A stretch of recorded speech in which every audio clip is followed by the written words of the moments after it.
Is this safe? Yeah, a lot of people are terrified of this bridge. I would think this would be like a senior picture bridge. It is. There's a ton of senior pictures on this bridge. We were in the Iowan for like swinging bridges in Iowa. We were the most underrated. Hold on. Iowa has bridges? And enough bridges for a publication to make a list and name one the most underrated?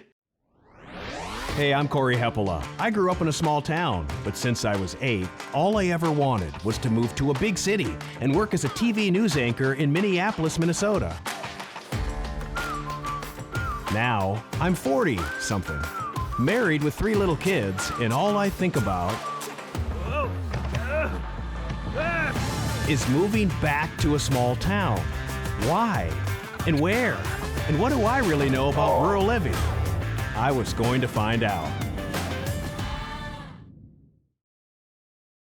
Have you ever seen Indiana Jones? That's what I feel like this is right now. So, this is Iowa. Yes? Yeah, if you come with children, they'll always like, they jump up and down and make it like sway because it moves a lot. And this is Lexi Reuter. She was born and raised here, Esterville, Iowa, where every day at 5 o'clock she goes for a walk, sometimes over this swinging bridge. It's an identifiable feature of the town. Yeah, we'll put love locks on it, then we have to cut them off. Oh, so what, they put like their initials on it? Yeah, like so-and-so and so-and-so are gonna be together forever. Yeah, and when the couple breaks up, Lexi has to go up there and cut it off. No, that would seem like a small town thing though, right? There's a totally logical reason for why they cut the locks off. They're heavy, so you can't put a million of those on a cable suspended bridge. Still, every week, Lexi finds new love locks up there. People keep doing it because it's the special tradition in this small Iowa town. A town I'd never heard of, but I'm from Minnesota, and we really don't think about Iowa at all. I mean, there's a border battle rivalry, so we're always competing and comparing. For instance, Minnesota is known as the land of 10,000 lakes. Beautiful drone shot there. And my stereotype of Iowa is it's flat with corn. Not exactly rivers and lakes. It's probably ignorant, probably dumb, both, probably. But I didn't really know Iowa had lakes. Great, she's laughing. Maybe that's because we're literally standing on the Esterville swinging bridge that crosses over the West Fork of the Des Moines River. That's a major river flowing 525 miles across the state. I didn't know that, or that this region is called the Iowa Lakes Corridor. The corridor is made up of 4 counties in northern Iowa. Esterville is in Emmett County. Then there's Clay, Buena Vista, and Dickinson. With 21 major lakes, this region is a really popular place, especially in the summer. And especially Dickinson County, which, with Arnold's Park Amusement Park, is a top tourist destination in Iowa, in large part because of water. Who knew? Well, it was all a marsh. Like, this whole area was a marsh. Like, Esterville all the way to, like, Algona was a slough at, like, 200 years ago, 300 years ago. Yeah. See, I get the connection now. There's access to water. And then between drainage tiles and ditches and all that, they drained it all to make farmland. And now, some of the most fertile topsoil in the world. And that's why Iowa is such a great place to grow corn. No joke. In fact, no state produces more corn than Iowa. Nearly 20% of the US production, mile after mile. It's winter now, and while the fields are bare, this is an important season of preparation for spring's planting. Symbolic because there's something else sprouting here.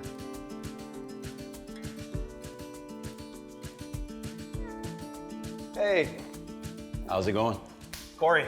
Carrie. Hey, nice to see you. Likewise. This is Cory Belgrave, and this is his shop, Medler Coffee. What do you have on tap? Did I say that right? What do you have on tap? Is that what they do for coffee? No, drip. What do you have on drip? Don't judge me. So, you can get your latte hot or you can get it iced. Let's go hot. You want to go hot? So, you can totally have a straight up vanilla latte. You want a mocha, you want to try something different. We have signature drinks too. Oh, tell me the signature drinks. All right, what we did is we named them after different areas in town. The town is Spencer, Iowa, about 30-some miles southwest of where we were in Esterville. From the towering water tower to the downtown bakery and brewery, Spencer is a thriving small town, except somehow, this town of 11,000 people didn't have a sit-down coffee shop. We were like, we just need a place where people can gather and hang out and like enjoy a good cup of coffee, grab some food if you want. So, in 2022, Cory and his wife Heather partnered with their parents, and together they opened Medler Coffee and started naming their signature drinks to honor their community, like the bridge. Another bridge, huh? Yeah, another bridge. Another good see-your picture spot, actually. See? The historic Thunder Bridge, built in 1905 over the Little Sioux River. Today it sits on the Bob Howe Thunder Bridge Wildlife Refuge with 30 acres of deer, geese, fishing, biking, hiking, a natural getaway just on the edge of town. No wonder Cory named the signature latte after it. Well, I want to do the bridge. All right. One pump of dark. Yep. Like that. Yep. Okay, and then one of this. For the size drink that we have, we're gonna grab our portafilters, and that's these guys. Here I go. Oh man, that's pretty cool. Sometimes it's just the smaller things in life. So what's next? We're gonna insert into the group head, and it could be a little tricky the first time. Get those grooves into the hole. Yeah, there we go. And then turn click it. Yeah, there we go. But I see that we're hooked up here. It's gonna, shoot water through here, create the thing we need in there. Exactly. Makes sense. Comes in, gets boiled, heated up, boom, comes out, filters through the espresso into your cup. Now that the shot is hot, what you can go ahead and do is just pour your shot in. Now, here's a bar spoon. Yep. Seen these before. I was about to say, it probably is a little familiar. So does this thing, the silver pitcher, and this sound, the heating of the milk. Now, a fun fact about Spencer, Iowa, is that people typically like their coffee a little bit on the hotter side. I love my coffee hot too. I don't know if that's a Midwestern thing or a cultural thing or what, but my grandpa, I remember watching him as a kid. He'd boil his coffee and then he'd carefully pour it into a saucer that had a sugar cube on it, and then he would sip it. This is where the fun part comes. You get to pour it in. So pour it all in? Yep. Or as much? Slowly. Now I'll do A little bit of latte art. I call that storm clouds. That's the name of that art. You know, it's interesting that that Cory noticed the coffee thing. I mean, that's such a small thing, right? But it's one of those unique things that you wouldn't even know exists until someone from the outside points it out, and Cory's from the outside. You said you had heard about Iowa one time in your life. Yep. What was your thought of Iowa before you moved here? So you remember, gosh, what was the movie? It was Superman, Smallville. Oh, Smallville. Can we show him a clip? Can't. I don't have the rights to it. Okay. What about the poster art? Yeah, no, don't have the rights to that. Okay. What about random file video of corn?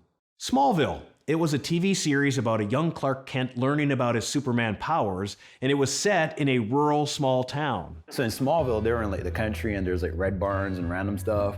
That's exactly what I thought of Iowa.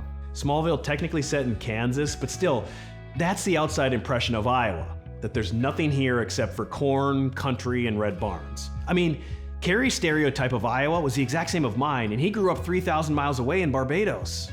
How does somebody from Barbados get to Spencer, Iowa? I was at a really good place in my life where I felt like I just needed a break from my career. Connected with some really old friends who were basically like family to me at that time, and they had just moved to Iowa. They're like, oh, this is a beautiful little town in Iowa.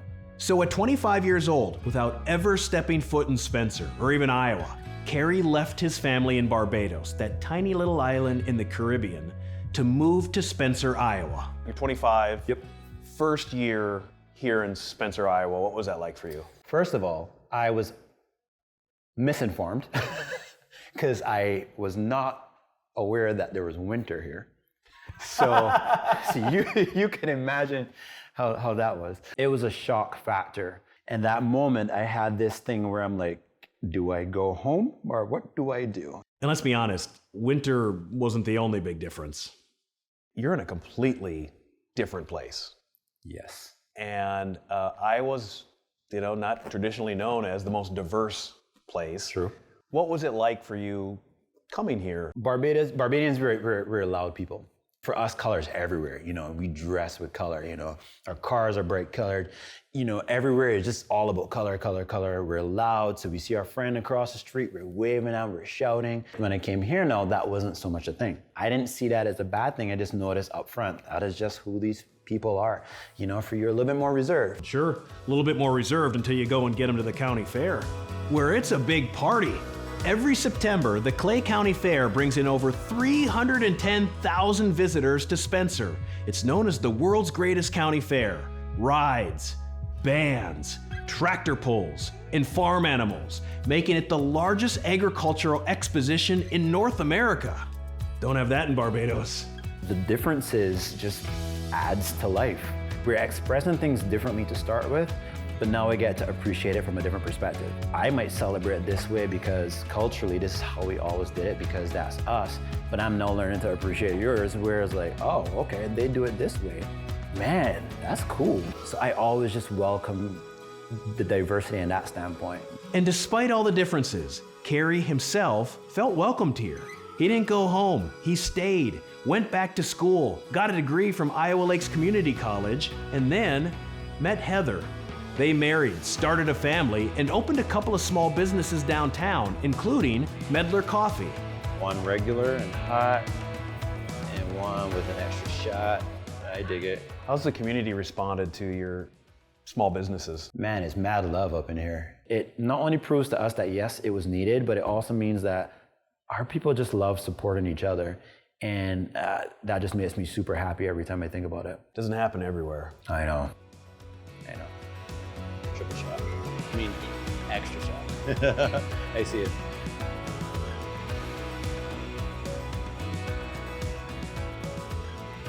I love how every section of the plant, depending on who's working, they have different kinds of music, so it's kind of fun. Where are we at now? Oh yeah, Merler Manufacturing, great story. Started 75 years ago in a one-car garage in Des Moines, Iowa. Then in 1957, the company relocated to Storm Lake, where it's continued to grow. So this is where all the different pieces come together and we assemble the final product, which is the water hydrants. Do I know what a water hydrant is? Of course, it's that thing long thing that... So water hydrant is used to bring water from under the ground up. Right, brings water up from the ground, right, that's what I was saying. Water hydrants are everywhere, but in rural communities, you're gonna see them a lot on farms. Essentially, a pipe goes into the ground. That connects to the water well, and the hydrant brings water up to feed the animals. The red handle goes on, and you get this, huh? Goes under the ground. Yep. It's a little more complicated than that, but Merrill's got it down pat. Over the last 75 years, the company has created innovative product lines from 31 unique patents, allowing them to become the water well leader.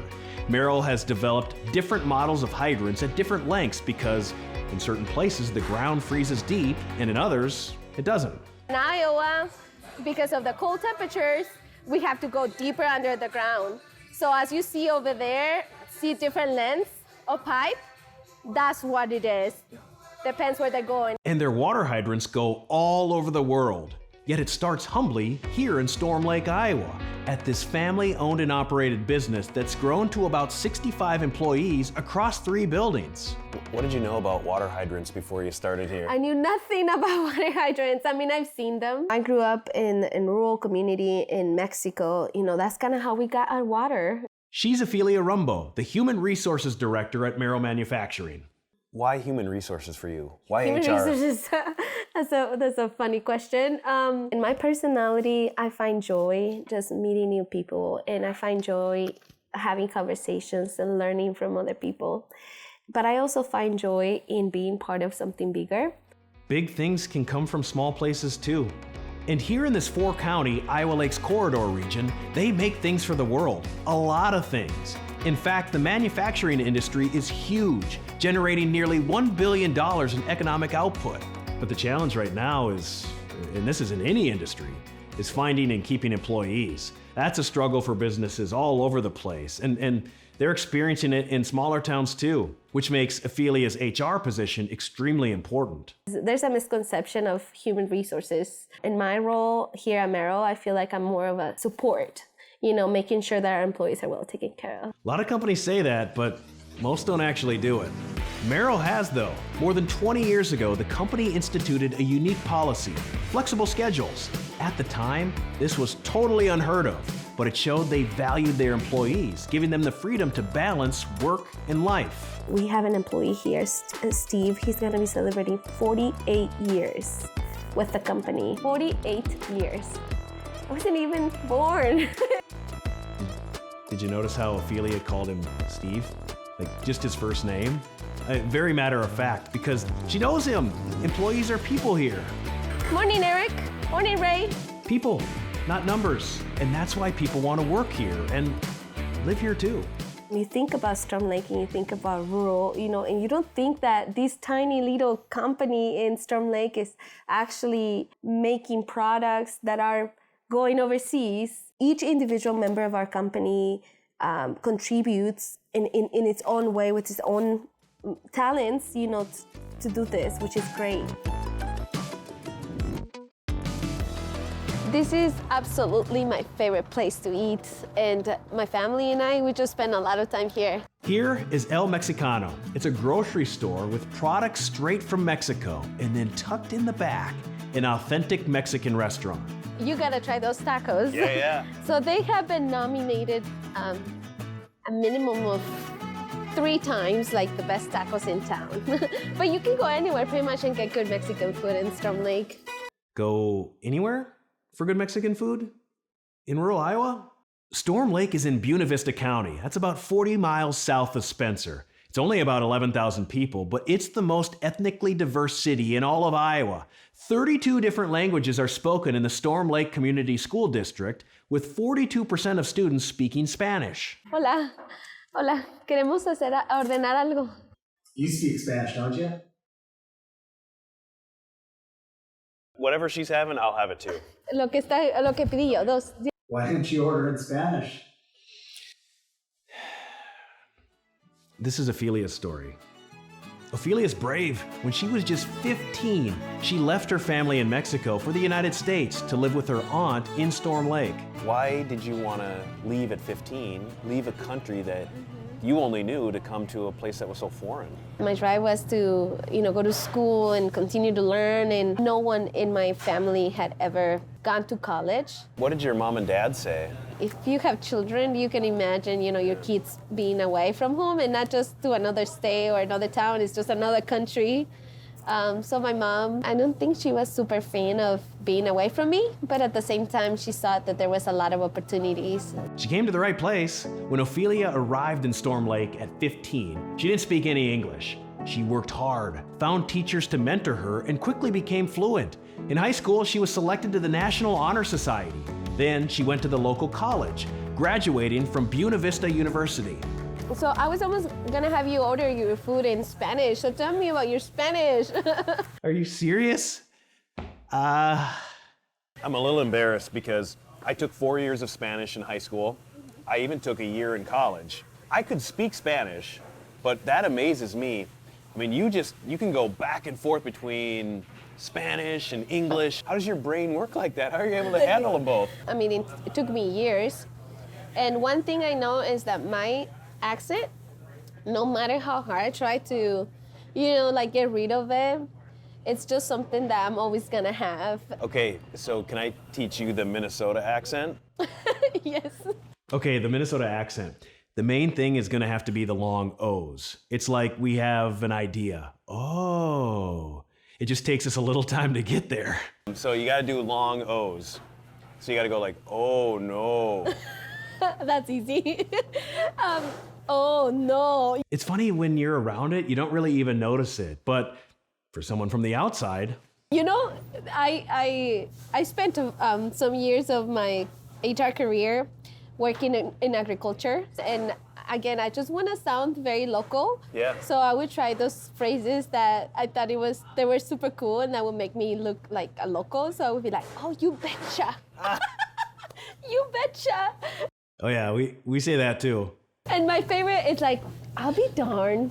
I'll be darned. That is my absolute favorite. I'll be darned. Does everyone know what I'll be darned means? It's like when you're surprised about something. I'll be darned. I know Storm Lake is very diverse, but was it a culture shock for you to come here? The traditions, prom, homecoming, all those things were so new to me. And it just fascinates me learning about new cultures and learning about a new way of life. And she wanted this new way of life to be her life. So Ophelia stayed. Then, about 10 years ago, she met a man from California, Ben, and they hit it off. Not gonna sugarcoat this. She told Ben, if you're going to marry me, you have to move to Storm Lake. So he did. The two got married about 8 years ago, and today they're raising 2 young kids here in Storm Lake. I mean, you've made your family here. You've made a life here, made a career here. Could you ever see yourself anywhere else? Not anymore. Not anymore, because I've been here more than I have been in Mexico. And even Ben, he hasn't been here for that long, and he's probably more Iowan than I am. He just brags about Iowa to all of his friends and everybody that he meets. Is amazing, and it just makes me giggle. Her laugh is contagious. Both Ophelia and Cory, when you think about it, they came from 2 totally different worlds. They had this outside perspective, and they found everything that they were looking for here. They discovered their home here. Look, I didn't know Iowa was like this, the lakes, the global businesses, the diversity. I had no idea this region was a top tourist spot, or that the community of Okoboji was named a top 10 best lake town in North America. None of that really gets talked about. Yet people from all over come to the Iowa Lakes corridor in the summer, and in the frozen winter too. For more than 40 years, the region has celebrated winter with the University of Okoboji Winter Games. There's a kite festival, a polar plunge, and fireworks. I didn't know any of that. It's like these small towns are somehow a secret, hidden in the middle of miles and miles of cornfields. Some have discovered the secret, and some have known it all along. Are you sure you're dressed warm enough? Because That's a rookie mistake. I dressed for the day's high, not this morning's low. Except Lexi's not a rookie around here. She was born here, went to high school here. She only left to go to college in Minnesota, and then she moved right back. What's funny though, all of Lexi's college friends, they were from larger cities. So when Lexi brought them to Esterville for a weekend one time, they had no idea what to expect. I find people from urban areas who haven't experienced rural life, they have this conception That we're all just like tipping cows in the field and that's all we do for fun. Have you ever done that? No. I'm pretty sure cow tipping's not a real thing. There are real things to do here though, and there are actual amenities. We've got hospitals and grocery stores and, department stores. We have everything that you need to have. I think it always kind of shocks and surprises people. But for Lexi, it's also a quality of life. Just outside of Esterville is Fort Defiance State Park, a gorgeous 191 acres for hiking, cross-country skiing, and kayaking, and a historic bridge peppered with one of the town's traditions, those lovelocks. It's the perfect backdrop for Lexi's daily walk, a walk that brings her peace and clarity. I'm just so lucky. I have a nice house. I have everything I need in this town, and my life is so abundant here. I have everything I want, and I really don't need for much. Did you catch the word that she used? Abundant. Look, all I ever really knew about Iowa was corn, because they have an abundance. But there is a connection here. Growing corn takes time. It takes dedication and love. It takes 4 seasons, a winter to prepare, a spring to plant, a summer to sprout, and then a fall to harvest. That process is symbolic of the people here who are making these rural communities grow. It takes planning, nurturing, and collaboration, and this region is really reaping the abundant rewards. I can see that now. On the next, my town.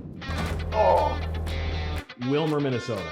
People come with entrepreneur minds and wanted to grow. Why Wilmer? We like to say, we can see your dream too. Okay,